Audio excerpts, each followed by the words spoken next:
Hi, welcome to Padmavathi collections. ఈరోజు నేను చూపించబోయే లేటెస్ట్ వెరైటీ ఏంటంటే సమ్మర్ యూజ్ అండి. సూపర్ నెట్ కోట మొత్తం ఎలిఫెంట్స్ వచ్చేసి కలంకారీ బార్డర్ వచ్చిందండి. 2 సైడ్స్ ఈక్వల్ జెరీ బార్డర్ వస్తుంది. శారీ మొత్తం ఇలాగే వస్తుందండి. శారీ మొత్తం ఇట్లా ఎలిఫెంట్స్ అండ్ కలంకారీ బార్డర్ వస్తుంది. చాలా బాగుందండి. ఈ సమ్మర్కి అయితే మంచిగా మనం రఫ్ అండ్ టఫ్ యూజ్ చేసుకోవచ్చు. మెయింటెనెన్స్ ఏమి ఉండదు. బయటికి పోయినా కట్టుకోవచ్చు. ఆఫీస్ వేర్ కూడా చాలా బాగుంటుంది. దీని పళ్ళు చూద్దామండి. దీని పళ్ళు కూడా మంచి కలంకారీ పళ్ళు వచ్చింది.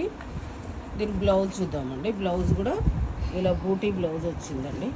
బూటీ వచ్చేసి జరీ బార్డర్ వచ్చింది. దీని ప్రైస్ వచ్చేసి 750కి వస్తుందండి. ఇందులో కలర్స్ చూద్దాం. కలర్స్ అన్నీ బాగున్నాయండి. మంచి పేస్టల్ కలర్స్. సమ్మర్కు డార్క్ కన్నా పేస్టల్ కట్టుకుంటే మనకు కూల్గా ఉంటుంది బాడీకి. చాలా బాగున్నాయండి. మీకు ఏదైనా శారీ నచ్చితే పైన స్క్రోల్ అవుతున్న నెంబర్కి స్క్రీన్ షాట్ తీసి వాట్సాప్ చేయండి. Thank you.